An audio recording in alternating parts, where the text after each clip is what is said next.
ये कहानी है गांव के एक पुराने से मकान की। उस मकान में दो परिवार रहते थे। ऊपर वाली मंजिल पर अमीर जेठानी रमा और नीचे की मंजिल पर उसकी गरीब देवरानी सुनीता। रमा का परिवार बेहद अमीर था और शहर से आए हुए हर ऐशो आराम में डूबा रहता था। वहीं सुनीता का परिवार सादगी में जीता था, पर उनके पास दिल की दौलत बहुत थी। रमा, ये देखो मैं तुम्हारे लिए क्या लाया हूँ। अरे वाह, आप मेरे लिए गिफ्ट लेकर आए हो। अरे एक बार खोल कर तो देखो। रमा ने गिफ्ट खोलकर देखा तो उसमें एक बहुत महंगी साड़ी थी। उसमें हीरे जड़े हुए थे। अरे वाह, इसमें तो हीरे जड़े हुए हैं। ये साड़ी आप कहाँ से लेकर आए हैं? ये मैंने अपने एक दोस्त से लंदन से मंगवाई है। दोनों पैसों में चूर थे। वो किसी को कुछ नहीं समझते थे खुद के सिवा। वहीं उसी मकान के नीचे विनोद भी अपनी पत्नी के लिए साड़ी लेकर आया। उसने पहले तो घर के बाहर अपनी साइकिल खड़ी की, फिर अंदर चला गया। ऊपर से विक्रम और उसकी घमंडी बीवी रमा देख रही थी। देख रहे हो अपने गरीब भाई को, साइकिल से चलता है लेकिन तुम्हारी देखा देखी ये भी अपनी बीवी के लिए गिफ्ट लाता ही रहता है। अरे इसकी बीवी एक नंबर की लुटेरन है, विनोद को लूटती रहती है। खैर, विनोद ने अपनी बीवी सुनीता को साड़ी दी। विनोद, मैंने आपसे कितनी बार कहा है कि आप फिजूल खर्च मत किया करो। आप खुद के लिए तो कुछ लेते नहीं हो। जब भी आपको पैसे मिलते हैं आप मेरे लिए कुछ न कुछ ले आते हो। सुनीता, लोग औरतों को ज्यादा देखते हैं, आदमियों को नहीं। अब जल्दी से खाना बना दो, मुझे बहुत जोरों की भूख लगी है। बातें घुमाना तो कोई आपसे सीखे। ठीक है, आप हाथ पैर धो लीजिए, मैंने सारा खाना पहले ही बना लिया है। तो इस तरह से उन लोगों की जिंदगी बीत रही थी। फिर एक दिन रमा के घर कुछ शहर के खास मेहमान आने वाले थे। उसके पति ने बड़े बड़े शहर के लोगों को अपने घर बुलाया था। रमा का घर महंगे फर्नीचर और सजावट से भरा पड़ा था। रमा, किसी चीज की भी कमी नहीं होनी चाहिए। सारे नौकरों को बोल दो कि अगर गलती से भी किसी भी चीज की कमी रह गई तो उनकी 2 महीने की पगार काट लूंगा। वो तो मैंने सारे नौकरों को पहले ही बोल दिया है। वैसे नौकरों ने काम बढ़िया किया है। हमारे मेहमान तो हमारा घर देखकर ही जल भुन जाएंगे, देख लेना। मैंने खर्चा भी तो खूब किया है, अपने नीचे वाले भिखमंगों के जैसे नहीं है हम लोग। वहीं नीचे सुनीता के घर में उसके गरीब रिश्तेदार पहुंच चुके थे। बच्चों की चहल पहल और छोटे छोटे उपहारों के साथ वे बेहद खुश दिखाई दे रहे थे। अरे बच्चों देखो, तुम्हारे मामा तुम्हारे लिए क्या लाए हैं।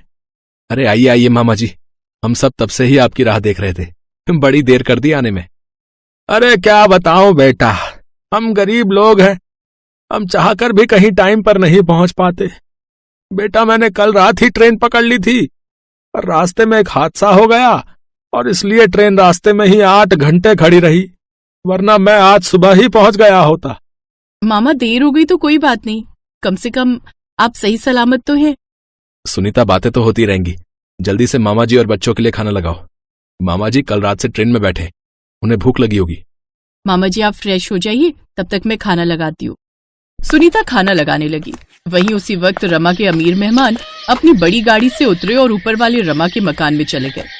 वो जब ऊपर मंजिल पर पहुंचे तो उन्होंने ऊपर बालकनी से सुनीता के घर की तरफ देखा। वहां पर विनोद, सुनीता और उसके बच्चे हंसी खुशी मना रहे थे।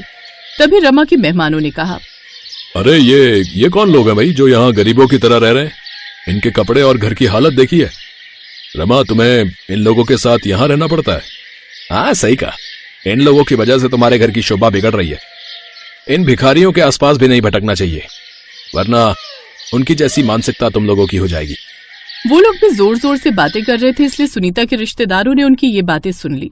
खैर, ये सब सुनकर रमा ने भी अपने मेहमानों का साथ दिया और कहा, हाँ क्या करें, हमारे यहाँ ये लोग मजबूरी हैं, हमारे साथ रहते हैं लेकिन हमसे बहुत दूर है। ये सब बातें सुनीता और उसका पति विनोद भी सुन लेता है। ये सब सुनकर सुनीता का दिल टूट जाता है, लेकिन वो चुपचाप सहन करती है। उसके गरीब रिश्तेदार उसे समझाते हैं, सुनीता मत सोचो इन बातों को, बड़े लोग हमेशा छोटे लोगों का मजाक उड़ाते हैं। हमें हमारी मेहनत पर भरोसा रखना चाहिए, एक दिन भगवान जरूर न्याय करेंगे। आप ठीक कहते हो, हम गरीब हैं लेकिन हमारे पास आत्मसम्मान है, हमें इस पर गर्व है।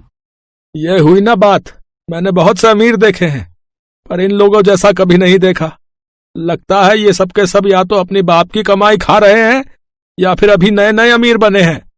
शायद आप सही कह रहे हो मामा जी, हम इनकी बातें एक कान से सुनते हैं और दूसरे कान से निकाल देते हैं। खैर, इस तरह सुनीता और उसका परिवार गरीबी में भी संघर्ष करना नहीं छोड़ता। हर सुबह सुनीता और उसका पति मेहनत करते हैं। दिन रात काम करके वे अपने बच्चों का पेट पालते हैं और घर का खर्चा चलाते हैं। वहीं दूसरी ओर रमा का परिवार ऐशो आराम में समय बिताता रहता है और दूसरों का मजाक उड़ाने में लगा रहता है। विनोद, सुनीता, मैं तुम लोगों के यहाँ एक दिन का मेहमान बनकर आया था, पर मुझे यहाँ रुके हुए तो कई महीने बीत गए। आजकल ऐसे भांजे मिलते ही कहाँ हैं। अगर मेरे ऊपर इतनी बड़ी समस्या ना आती तो मैं यहाँ इतने दिन रुककर तुम लोगों पर कभी बोझ ना बनता। ये आप कैसी बहकी बहकी बातें कर रहे हैं मामा? मामा, इस घर में कोई बुजुर्ग नहीं था। कम से कम आपके यहाँ रहने से बुजुर्गों का साया तो हमारे सर पर है। वहीं दूसरी तरफ अमीर रमा और विक्रम के घर पर उसके अमीर मेहमान उस दिन से उनके घर में ही रुके हुए थे। उन्होंने धोखे से विक्रम की कंपनी को बर्बाद कर डाला और उन्हीं से पैसे लेकर अपनी नई कंपनी खोल ली। रमा के पति को बिजनेस में भारी नुकसान हो गया। उनकी सारी संपत्ति जब्त कर ली गई। ये जो लोग नए नए अमीर बनते हैं ना, इन्हें बिल्कुल अकल नहीं होती। अपनी अमीरी का दिखावा करने के चक्कर में अपना सारा कीमती सामान, कितना बैंक बैलेंस है, सब कुछ बता दिया। अब ये लोग भुगतेंगे और हम चलाएंगे अपनी कंपनी। बिल्कुल सही कहा। अब चुपचाप यहां से निकल लेते हैं। बेचारे ऊपर वाले नीचे रहने वाले हर गरीब का मजाक उड़ाया करते थे। अब दुनिया इनकी गरीबी का मजाक उठाएगी। चलो। वो दोनों रिश्तेदार चुपचाप विक्रम को बर्बाद करके वहां से चले गए। वहीं अब रमा का परिवार कर्ज में डूब चुका था। उन्होंने अपने सारे ऐशो आराम के सामान भी बेच दिए, लेकिन फिर भी उनका कर्ज चुकता नहीं हो पाया।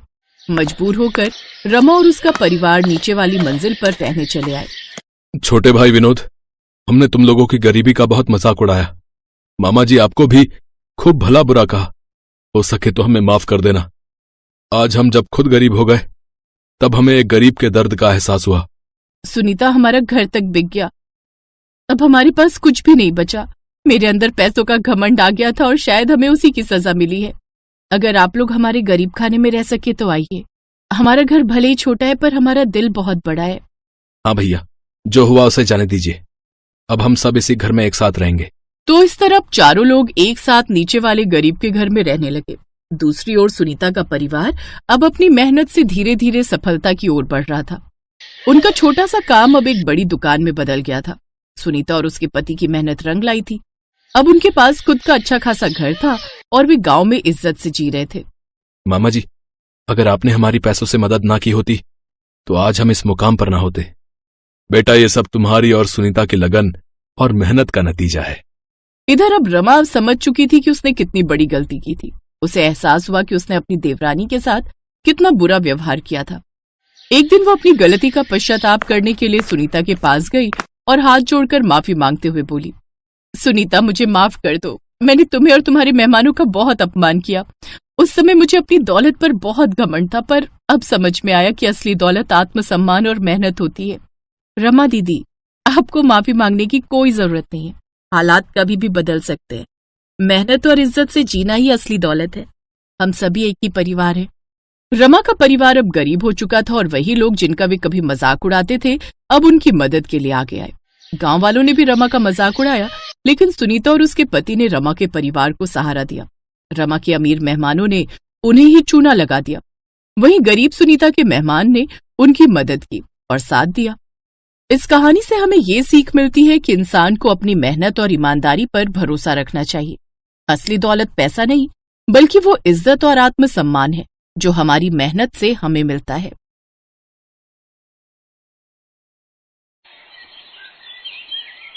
सुनिए ना, अब राहुल के लिए लड़की देखना शुरू कर दो। अब वो कमाता भी है और उसकी शादी की उम्र भी हो गई है। तुम ठीक कहती हो पायल, लेकिन सच कहूं तो मुझे ऑफिस के काम से फुर्सत ही नहीं, तो ये काम मैं तुम्हें ही सौंपता हूँ। इतनी बड़ी जिम्मेदारी आप मुझे क्यों दे रहे हैं? माँ बाबा के जाने के बाद जब तुमने इस घर की सारी जिम्मेदारियां इतने अच्छे से संभाल ली, तो फिर ये क्यों नहीं? भैया बिल्कुल ठीक कह रहे हैं भाभी। और वैसे भी हम दोनों ने सारा दिन काम के चक्कर में बाहर ही रहना है। घर पर तो आपको ही रहना है ना, उसके साथ। तो आप खुद ही ढूंढो अपनी देवरानी। ये है पायल, जिसके सास ससुर की मौत कई साल पहले ही हो चुकी थी। पायल गरीब घर से थी और समझदार भी थी। उसने आते ही सारा घर संभाल लिया था। अपने देवर और पति की बात सुनने के बाद अगले दिन से ही पायल अपने देवर के लिए लड़कियां देखना शुरू कर देती है, लेकिन उसे एक लड़की भी समझ में नहीं आती।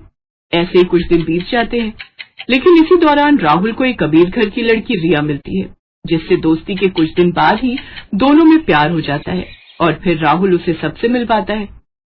पायल और प्रवेश रिया के घर वालों से मिलते हैं, जहां शुरू में तो वो इस शादी के लिए मना करते हैं क्योंकि राहुल बड़े घर का लड़का नहीं था, लेकिन फिर रिया की मर्जी के आगे उन सबको झुकना ही पड़ता है और वो उनकी शादी के लिए मान जाते हैं। फिर एक रोज पायल की पड़ोसन सरला मौसी वहां आती है। सरला की आदत थी, वो अक्सर लोगों के घरों में फूट डलवाती थी और मजे लेती थी। उस रोज भी उसने ऐसा ही किया। देख पायल, ज्यादा ख्याली पुलाव मत पका। इतिहास गवाह है, जेठानी और देवरानी कभी बहनों जैसी नहीं रह सकती। वो नए जमाने की लड़की है, तो जाहिर है तुझसे तो तेज तर्रार ही होगी ना। तो एक बात समझ ले, तूने अगर जरा भी ढील दी ना तो बस घर की डोर खिंच जाएगी तेरे हाथ से। रिया अमीर घर से थी, इसलिए उसकी शादी बड़े धूमधाम से होती है और वो अपने साथ खूब सामान भी लाती है। वाह, नई बहू तो कितने पैसे वाले घर से आई है। ये तो अपने साथ कितना दहेज लाई है। लेकिन जब बेचारी पायल आई थी, 2 जोड़ी कपड़े में ही आ गई थी। ये सब सुनकर पायल को अपनी देवरानी से जलन होने लगती है। शादी के बाद पायल उसे रहने के लिए ऊपर बना हुआ नया कमरा देती है, लेकिन कुछ ही दिनों में उसे नीचे का घर पुराना लगने लगता है और वो अपने पति से कहकर उस नए कमरे में शिफ्ट होने की बात करती है। होंगी वो अमीर घर से, लेकिन मेरे बाबा भी गांव के सरपंच हैं। हाँ, गरीब है लेकिन इज्जत वाले हैं, और मैं उससे पहले इस घर में आई हूँ, इसलिए ऊपर वाले नए कमरे में तो मैं ही रहूंगी। रिया अमीर घर से थी लेकिन समझदार थी, इसलिए वो चुपचाप अपना ऊपर का कमरा अपनी जेठानी को दे देती है और खुद नीचे के फ्लोर पर शिफ्ट हो जाती है। और फिर कुछ ही दिनों के अंदर, भाभी आपने ये छत का दरवाजा क्यों लॉक किया हुआ है? मुझे कपड़े सुखाने ऊपर। क्यों? ऊपर क्यों सुखाने? नीचे भी तो जगह है ना, और वैसे भी ये हमारा पोर्शन है, तो हमें भी तो कुछ प्राइवेसी चाहिए होती है ना। रिया ने शुरू में तो कुछ नहीं कहा, लेकिन धीरे धीरे उसे पायल का बर्ताव और उसकी हरकतें खटकने लगी। और फिर एक दिन, बस अब बहुत हो गया भाभी, और ये सब क्यों कर रही हैं? आपको मुझसे परेशानी क्या है? परेशानी मुझे क्यों होगी? हाँ, क्योंकि आप मुझे हर समय परेशान करती हो। मेरे क्या इतने बुरे दिन आ गए हैं? मुझे और भी काम होते हैं, समझी ना। भाभी, अगर आपके मन में कोई बात है तो हम बात कर सकते हैं, पर ऐसे एक दूसरे से मनमुटाव रखेंगे तो बड़ी दिक्कत हो जाएगी सच में। रिया की बात का पायल ने कोई जवाब नहीं दिया और वो उसे इग्नोर करके वहां से चली गई। अब तो रिया ने भी ठान लिया था कि वो भी अपनी जेठानी से वैसा ही व्यवहार करेगी जैसा वो उसके साथ कर रही थी। नतीजा ये हुआ कि आए दिन दोनों में बिना बात के खटपट होने लगी। उनकी इस तरह की लड़ाइयों से प्रवेश और राहुल भी परेशान हो गए। फिर एक दिन जब भरी दोपहर में पायल सब्जियां और राशन लेकर घर आई तो कई बार डोरबेल बजाने के बाद भी रिया ने घर का दरवाजा नहीं खोला। गर्मी से बेहाल पायल का पारा और चढ़ने लगा। रिया, ओ रिया, अरे कहाँ मर गई? उफ, अरे दरवाजा खोल जल्दी से। भाभी, अभी 15 मिनट और लगेंगे, वो मैं बाथरूम में हूं ना, इसलिए। रिया ने झूठ बोला था। वो ये सब पायल को सबक सिखाने के लिए कर रही थी। उधर तेज धूप में खड़ी पायल का गुस्सा बढ़ता जा रहा था, और फिर जब काफी देर बाद रिया ने दरवाजा खोला तो पायल ने उसे खूब खरी खोटी सुनाई। नतीजा, उस दिन देवरानी जेठानी के बीच इतना झगड़ा हुआ कि दोनों ने अब एक दूसरे से बात करना ही बंद कर दिया। कई महीने ऐसे ही बीत गए और फिर आया बारिश का मौसम। ओहो, ये बारिश कभी भी आ जाती है। उफ, मेरे कपड़े बड़ी मुश्किल से सूखे थे। तेज बारिश में रिया के सारे कपड़े भीग गए थे और ये देखकर पायल बस हंसे जा रही थी। और ये देखकर रिया को बहुत गुस्सा आ रहा था, लेकिन उसने पायल से कुछ नहीं कहा और चुपचाप अपने भीगे कपड़े लेकर अपने कमरे में आ गई। लेकिन तभी उसे कुछ याद आया। ओहो, ऊपर जाते हुए बेलन मेरे हाथ में था, लगता है ऊपर छत पर ही छोड़ाई, जाकर लाना पड़ेगा। बस महारानी ने फिर से छत का दरवाजा न लॉक कर लिया हो।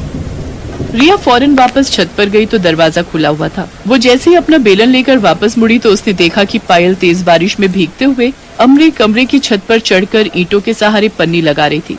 अब हंसने की बारी रिया की थी और रिया ने इस मौके को जाने भी नहीं दिया। वो खूब हंसी और पायल भी खूब चिढ़ी। फिर रिया वापस नीचे आ गई, लेकिन जब कई घंटों तक बारिश नहीं रुकी और पायल के कमरे में लगातार पानी टपकता ही रहा तो रिया को पायल के लिए बुरा लगा। फिर कुछ सोचकर उसने ऊपर आकर पायल से कहा, भाभी अब बस करो, कपड़े बदल लो और नीचे आ जाओ, वरना बीमार पड़ जाओगी। मैं चाय बना देती हूँ।